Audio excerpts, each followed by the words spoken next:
الحمد للہ رب العالمین والصلاة والسلام علی سید المرسلین وعلی آلہ وصحبہ اجمعین۔ ابو طلحہ کا نام حضرت زید بن سہل نجاری تھا۔ جب ان کو یہ بات معلوم ہوئی کہ رمیثہ بنت ملحان ام سلیم نجاریہ اپنے شوہر کی وفات کے بعد بیوہ ہو گئی تو وہ فرط مسرت سے اچھل پڑے، اور ان کی یہ خوشی کچھ زیادہ حیران کن بھی نہیں تھی، کیونکہ ام سلیم ایک پاک دامن، سنجیدہ و باوقار عورت تھی۔ چنانچہ انہوں نے اس بات کا ارادہ کر لیا کہ دوسرے خواہش مندوں سے پہلے ہی ان کو نکاح کا پیغام دے دے، اور ان کو اس بات کا پورا اطمینان تھا کہ ام سلیم ان کے مقابلے میں کسی دوسرے کو ترجیح نہیں دے سکتی ہے، کیونکہ وہ مردانگی کا کامل نمونہ، معاشرے میں اونچے مقام کے مالک اور ایک دولت مند شخص تھے۔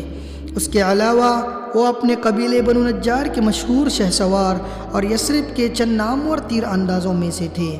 یہ سب سوچ کر ابو طلحہ ام سلیم کے گھر کی طرف چل پڑے، لیکن راستے میں ان کو خیال آیا کہ ام سلیم مکہ سے آئے ہوئے داعی مصعب بن عمیر کی باتیں سن کر محمد صلی اللہ علیہ وسلم پر ایمان لا چکی ہے اور ان کے دین میں داخل ہو چکی ہے۔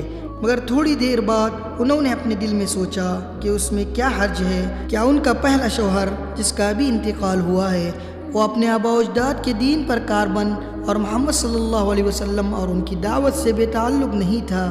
ابو طلحہ نے ام سلیم کے دروازے پر دستک دی اور ام سلیم نے ان کو اندر آنے کی اجازت دے دی۔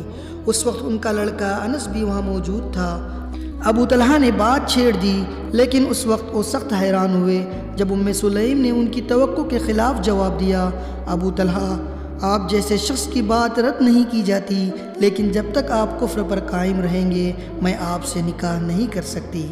ابو طلحہ نے سمجھا کہ ام سلیم بہانہ کر رہی ہے، دراصل وہ کسی ایسے شخص کو میرے اوپر ترجیح دے چکی ہے جو مال اور افرادی قوت کے لحاظ سے مجھ سے زیادہ برتر ہے۔ چنانچہ انہوں نے کہا، ام سلیم، خدا کی قسم میں سمجھتا ہوں کہ تمہارے انکار کی اصل وجہ یہ نہیں ہے۔ تو ام سلیم نے پوچھا، پھر میرے انکار کی کیا وجہ ہے؟ ابو طلحہ نے جواب دیا، سونا اور چاندی اور مال و دولت۔ ام سلیم نے حیرت کا اظہار کرتے ہوئے فرمایا، سونا اور چاندی؟ ابو طلحہ نے کہا، ہاں۔ تو ام سلیم نے کہا، ابو طلحہ، میں آپ کو اور اللہ تعالیٰ اور اس کے رسول کو گواہ بنا کر کہتی ہوں کہ اگر آپ اسلام قبول کر لے تو میں سونا چاندی اور مال و دولت کے بغیر آپ سے نکاح کر لوں گی اور آپ کے اسلام کو اپنا مہر قرار دوں گی۔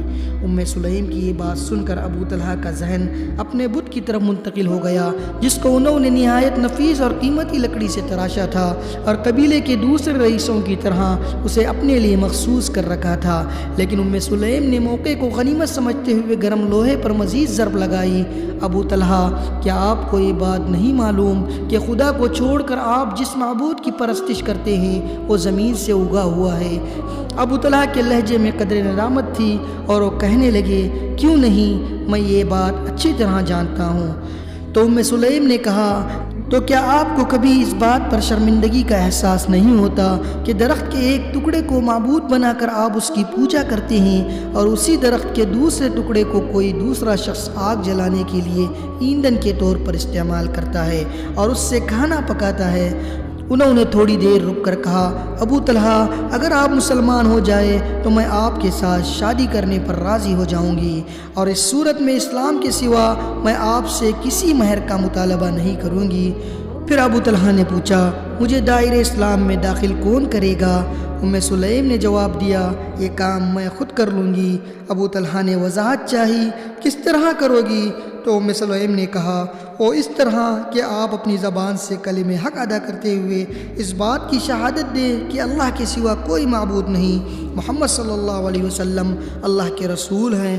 پھر آپ اپنے گھر جائیں اور اپنے بت کو توڑ کر پھینک دیں۔ یہ سن کر ان کا چہرہ مسرت سے جگمگا اٹھا اور وہ بے ساختہ بول پڑے، اشہد ان لا الہ الا اللہ و اشہد ان محمد الرسول اللہ۔ اور پھر انہوں نے حضرت ام سلیم رضی اللہ تعالیٰ عنہ سے نکاح کر لیا۔ مسلمان اس نکاح کے متعلق کہتے ہیں، ہم نے آج تک کسی مہر کے بارے میں نہیں سنا جو ام سلیم کے مہر سے زیادہ بہتر اور قیمتی ہو۔ انہوں نے اسلام کو اپنا مہر قرار دیا، اور اس روز سے حضرت ابو طلحہ رضی اللہ تعالیٰ عنہ اسلامی جماعت میں شامل ہو گئے۔ گئے اور انہوں نے اپنی غیر معمولی اور بے مثال صلاحیتیں اس کی خدمت کے لیے وقف کر دی، اور ان 70 افراد میں سے تھے جو بیعت عقبہ میں شریک ہوئے۔ اس وقت ان کے ساتھ ان کی بیوی حضرت ام سلیم بھی تھی۔ وہ ان 12 آدمیوں میں سے تھی جن کو رسول اللہ صلی اللہ علیہ وسلم نے مسلمانان یثرب کا نقیب بنایا تھا۔ وہ تمام غزوات میں رسول اللہ صلی اللہ علیہ وسلم کے ہم رکاب رہے اور ان میں غیر معمولی شجاعت و جوامردی کا مظاہرہ کرتے رہے، لیکن ان کا سب سے بڑا اور ناقابل فراموش دن یوم احد ہے۔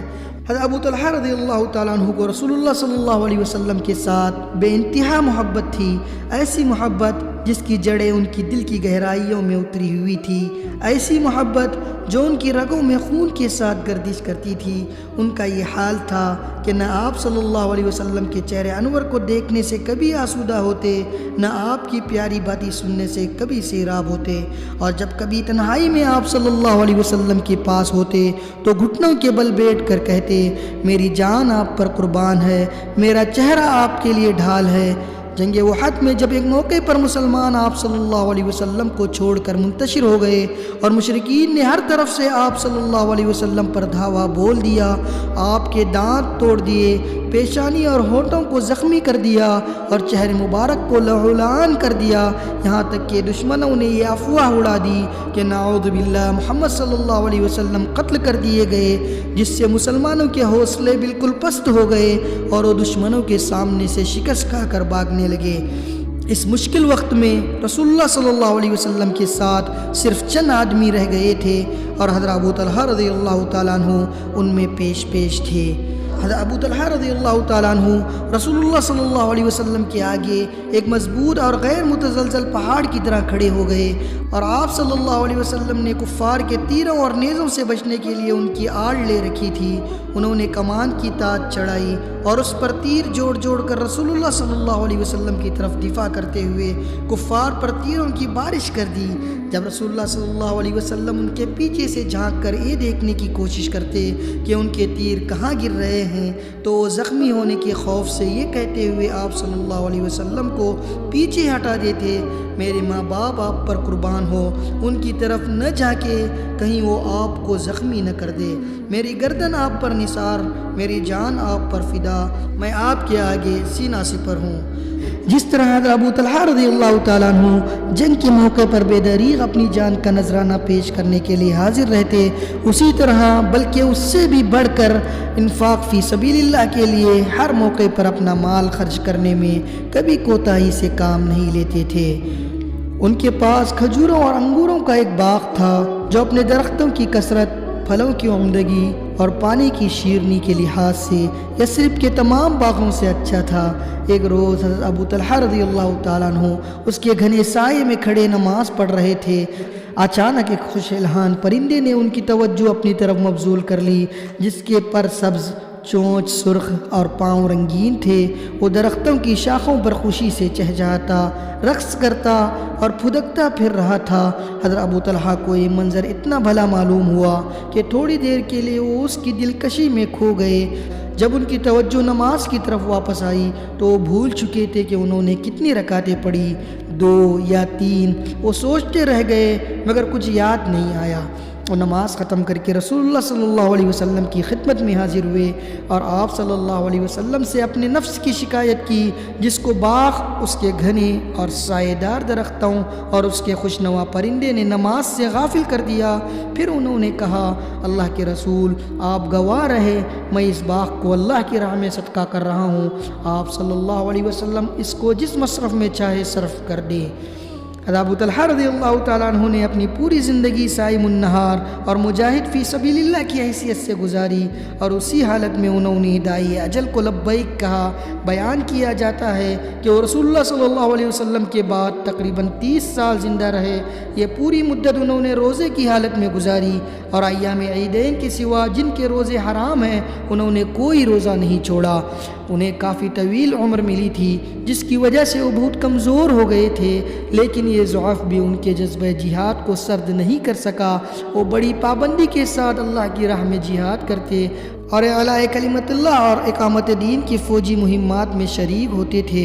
انہی میں سے ایک مہم وہ تھی کہ جب حضرت عثمان بن عفان کے زمانے خلافت میں مسلمانوں نے بحری جنگ کا ارادہ کیا تو انہوں نے بھی اس میں شرکت کی تیاریاں شروع کر دی۔ یہ دیکھ کر ان کے لڑکوں نے کہا، ابا جان اللہ آپ پر رحم فرمائے، آپ رسول اللہ صلی اللہ علیہ وسلم، حضرت ابوبکر صدیق اور حضرت عمر فاروق کے ساتھ کافی جہاد کر چکے ہیں، اب آپ بہت بوڑھے ہو چکے ہیں، یہ عمر جہاد کی نہیں ہے، اب آپ آرام کریں اور ہمیں چھوڑ دیں، ہم آپ کی طرف سے جہاد میں حصہ لیں گے۔ مگر وہ نہیں مانے اور انہوں نے جواب دیا کہ اللہ تعالیٰ فرماتا ہے، انفروا خفافا وثقالا، نکلو خواہ ہلکے ہو یا بوجھل۔ اس نے عمر کی تحدید کے بغیر نکلنے کا حکم دیا ہے، خواہ ہم بوڑھے ہوں یا جوان۔ اور جب حضرت ابو طلحہ رضی اللہ تعالیٰ عنہ مسلمانوں کی فوج کے ساتھ بحری جہاز میں سوار سمندر کا سفر کر رہے تھے، سخت بیمار پڑ گئے اور اسی بیماری میں اپنے رب سے جا ملے۔ انتقال کے بعد ان کو دفن کرنے کے لیے مسلمان کسی جزیرے کی تلاش میں تھے، مگر 7 روز سے پہلے ان کو اپنے مقصد میں کامیابی نہیں ملی۔ اس دوران ان کی لاش کپڑے سے ڈھکی ہوئی ان کے درمیان رکھی رہی اور اس میں کسی قسم کا تغیر نہیں واقع ہوا۔ ایسا لگتا تھا کہ وہ بڑے آرام سے سو رہے ہیں، اور ان کو ان کے اہل و عیال اور ملک و وطن سے بہت دور سمندر کے درمیان دفن کر دیا گیا۔ رضی اللہ عنہ ورضوا عنہ۔